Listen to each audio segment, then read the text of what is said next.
Hello, good morning, good afternoon, or good night, dear brothers and sisters. Once again, welcome to our program, NJO LEO, or again, today is the day of the 23rd of August 2018. My name is Odon Bulamba. I'm going to spend some time to you talking about the situation of the Democratic Republic of Congo with regard to politics and day-to-day business. First of all, I would like to give you like a summary of what I'm going to talk about.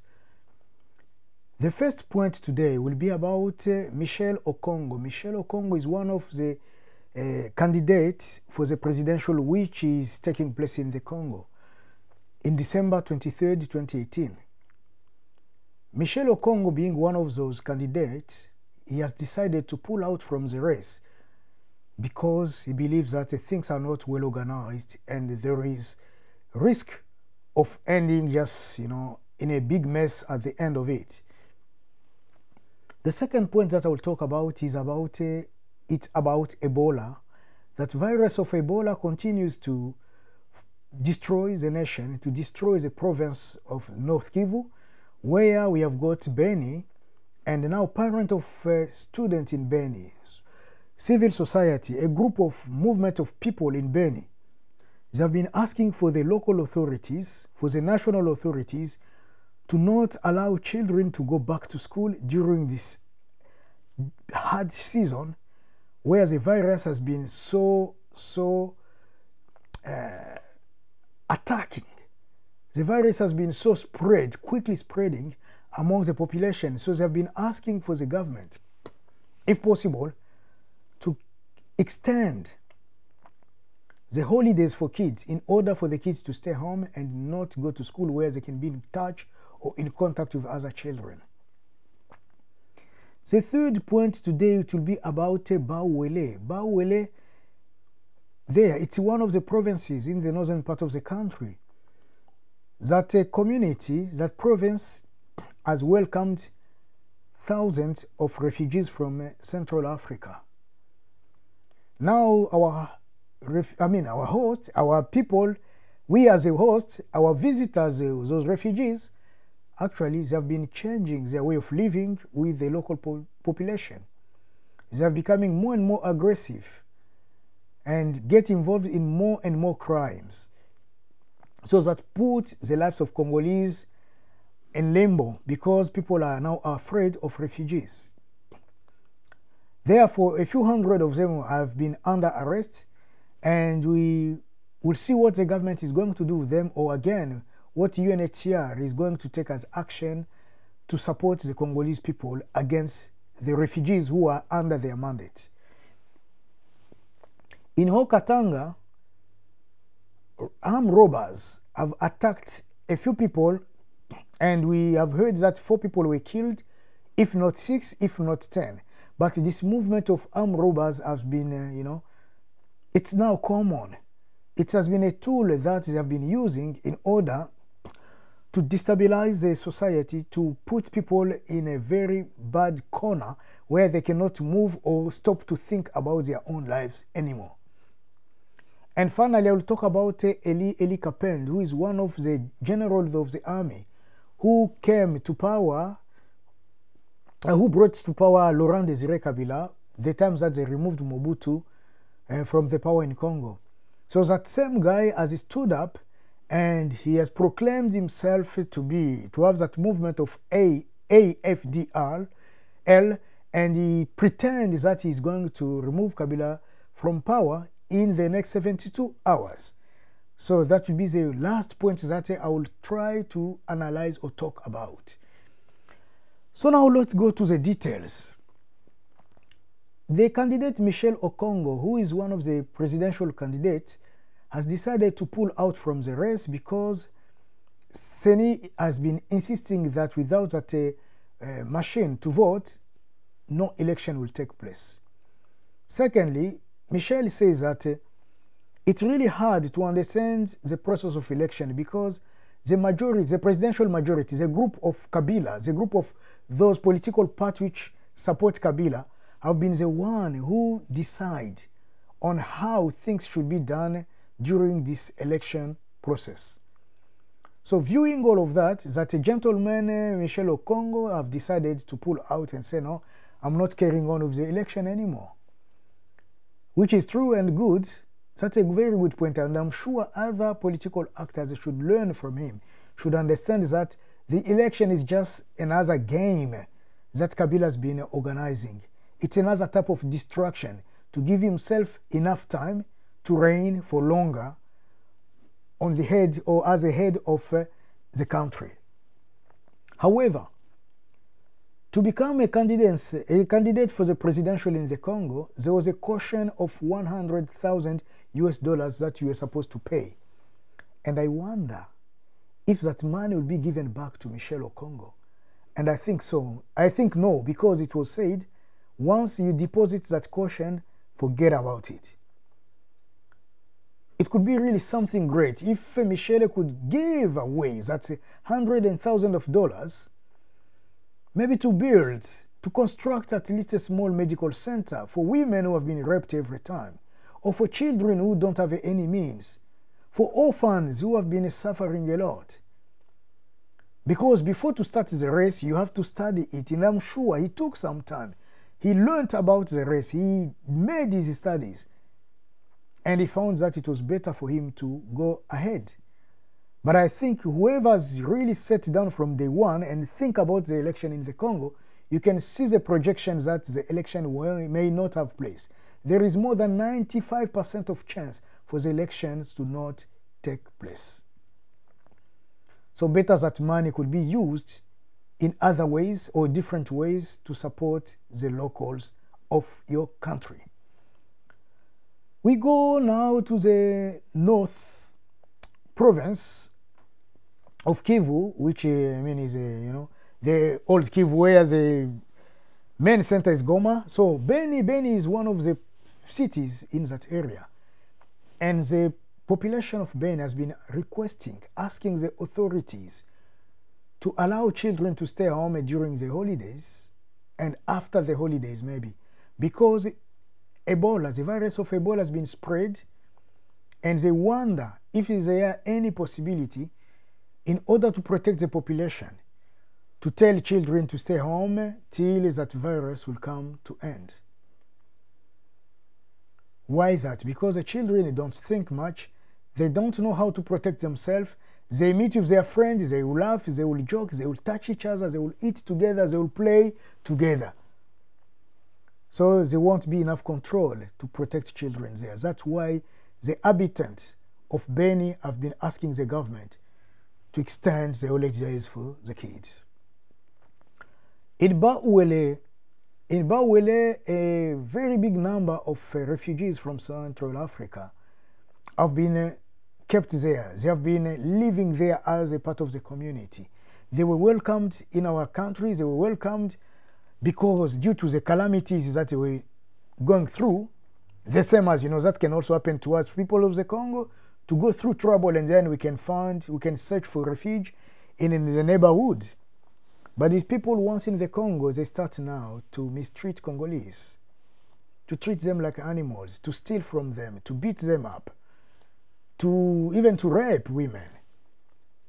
And that's not fair and good. So therefore, the government of the Congo has tried to arrest a few numbers of them, around maybe 100 or more. They are under arrest now, and they have been going through the court of justice system. We wonder what will be the outcome, but we hope that this arrestation, this arrest of those people will be a lesson for others. I'm also asking for the UNHCR, which deals with refugees, to take this matter seriously and to continue to educate refugees about the well-being once they are in a host country. They should know how to live with locals, how to treat them, or how to consider the values and cultures of that area. That will be something very, very important. So if we go now to Haut-Katanga, in Haut-Katanga, a number of dead were recorded because those armed robbers attacked one guy who was like, you know, those who change money, exchange money. If you have got maybe the currency of Canada, they may give you the currency of the Congo, or they can give you the currency of any other country. So they attacked one of those people, and they were asking him for $10,000 US dollars. He didn't have money, so they finished him, they killed him. Those type of games have been played everywhere around the Congo, where they will kill people for no reason. They will attack people and intimidating people. Even during the day, armed robbers can come during the day and attack and operate during the day. And soldiers will be there, the police will be there, they will do nothing. And this incident in Okatanga didn't only kill one person. We have heard that 4 people died. Other sources are telling us about 6, and other sources are telling us about 10. And this sad event took place on Thursday night. So we are deeply sorry. We are very, very sorry for this terrible, horrible situation to just come up like that and finish our people. However, we all know, and I've been talking about this now for a while, one of the strategies of Kabila to stay in power, to remain in power, is to bring up this spirit of fear, to create the spirit of fear in the heart, in the lives of the population, in order for him to continue to reign. Meaning what? Whenever people are destabilized, physically, mentally, morally, they'll prefer for Kabila to be there rather than seeing another change. They'll forget a little bit about politics, and they will start now to think about their safety. They won't have time to think about anything else. Their main interest will be just their lives. And with such a distraction, no one will tell Kabila, move now, go away, we are tired of you. Because everybody is minding their own lives as a priority number 1. Now let's talk about the analyze of the day. I will analyze one point, which is about ELI KAPEND. ELI KAPEND was one of the general of the army who came with Laurent Désiré Kabila and who removed Mobutu in 1997 from the power. They came up with this movement that they call AFDL. And AFDL was an entity, was a movement which was created with those different rebellious actors of that time who joined Kabila. Rwanda was in that movement, Burundi was in that movement, and many other countries. They made that coalition and they put as the head of that movement Laurent Désiré Kabila. And they said, look, leaders, so that we can remove Mobutu from power. Then after removing Mobutu from the power, Laurent Désiré Kabila was the first one to ask people of the Rwanda, people of the Burundi, Uganda to go back home, saying that, okay, you helped us to remove Mobutu from the power, we have paid you, now this is the end of the contract, you should go. Those people were not happy, so they killed him. By killing him, they took now Joseph Kabila and they put him as the head of the government. And I'm not quite sure if the constitution of the Congo that time stipulated that whenever the president of the country will die, automatically his son or someone else from his family will automatically become his successor. I doubt it. So since then, Joseph Kabila has been in power. 17 years have gone by where he doesn't guide, he doesn't lead the country, but Rwanda instead does the job. Today, the political capital of DRC, it's not Kinshasa, it's Kigali. Whenever they will discuss about budget, or anything about the Congo, the solution will come from Rwanda. Somehow, Rwanda is like the leader of our country. And in one of the videos in the past I showed you, I played it for you, Kagame even was saying, all of them will come and see me, they come to consult us, including the head of their government. So we know it's clear that, you know, that's where everybody goes. Even whenever they want to become somebody or someone in the Congo, you want a title, go to see Kagame, and Kagame will talk to Kabila, and then they will engage you, they will employ you the next few hours later. So for that reason, FDL came to power, which was like a big association, a big movement of mixture of different rebellious movements. And once in power, they started now to mistreat Congolese. They started to loot the Congo. They started to do whatever they wanted to do in the Congo, because the barrier which was there, Mobutu was gone, the other barrier was Kabila, Laurent was also aside, so the gate was opened.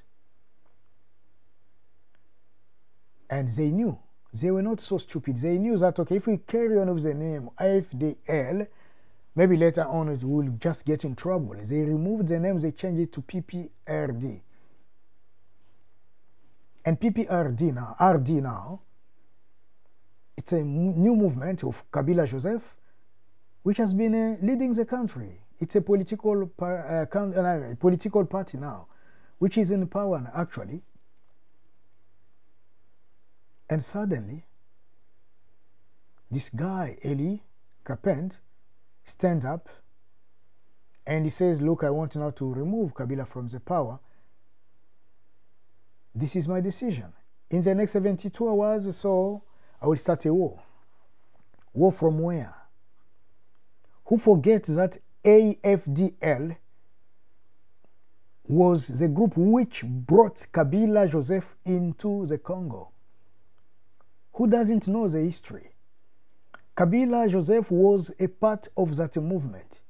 Rwanda, Burundi, Uganda, and many other countries, all of them, they were just behind that name AFDL. ELI KAPEND, would you tell us that those people have already been kicked out from the movement and AFDL is now a new political party or a new political or military group? Let us know.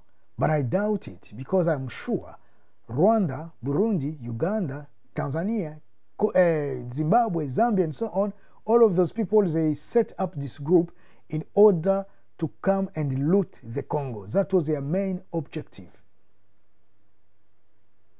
And I don't know how ELI can just stood up and say, look, I'm coming to remove Kabila from the power, and I'm at 30 kilometers from the capital city. 30 kilometers, what a joke.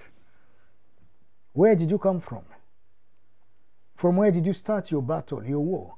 And we haven't heard any sign of war so far. How are you taking the power and you're now at 30 kilometers, you're coming now to remove him? As I've been saying for the past several weeks or months, Kabila has been preparing different groups, militias group, and those militia all together, their role is to destabilize the country, to put people in fear, to let people to live in panic, in order for him to continue to be the leader of the country. That's all. And this movement of AFDL is one of those, one of those rebellious movements behind Kabila, I should say, because they are working for him. And if they are not, then ELI KAPEND should prove it to us. The fact that Kabila has been recruiting those type of movements, those type of people, all signs show that, they are together.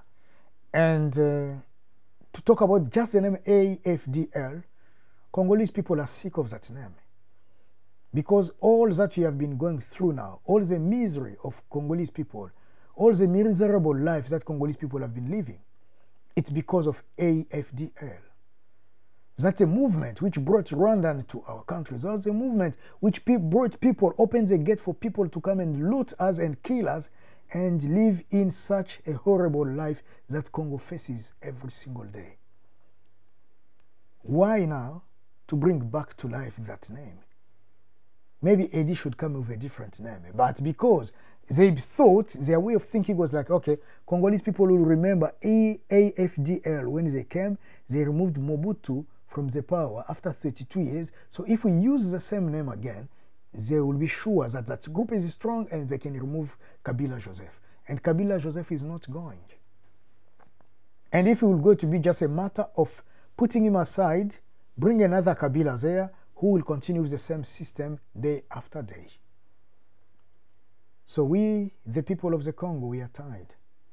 We are sick of those type of distraction. And I should say that this movement, AFDL, is just another type of distraction. So don't bother yourself. And I would ask our brother Eli, if you have got any other thing to do, better for the Congo, just go for it. Or again, if you want war, cross the border, go to Rwanda and fight Kagame. Help those who are fighting Kagame there. Once you defeat Kagame, you can come back home. So, to say that, things are a little bit challenging for us. Things are a little bit awkward because Congolese people, we can easily forget, we can quickly forget what AFDL has done, and what the new AFDL is planning to do. We shouldn't throw away history completely, but you have to bring it back and put things together that will help us to understand where we are from and where we are going to. Congo is one country, a big country. It's our country that God has given to us. We love Congo. Congo also loves us. May God bless the Congo. May God bless you, the person who's watching me. May God bless me, the person who's speaking. You and I together, we are going to redeem our country. Let us stay strong together, united, with love, with good actions. Then we'll be winners. Once again, thank you so much for watching this program, and we'll carry on maybe in the next few days, few hours for the next program. I'm sorry yesterday I couldn't present you a program because wherever I was, we had a serious problem with the internet. So I couldn't operate. My apologies to all. But from now on, I'm outside of the studio. I may operate. Sometimes you'll have videos, sometimes you'll have images, some other times you won't. Please bear that with me. Once again, thank you so much, and let our Congo live forever. Stay strong. See you soon. Goodbye.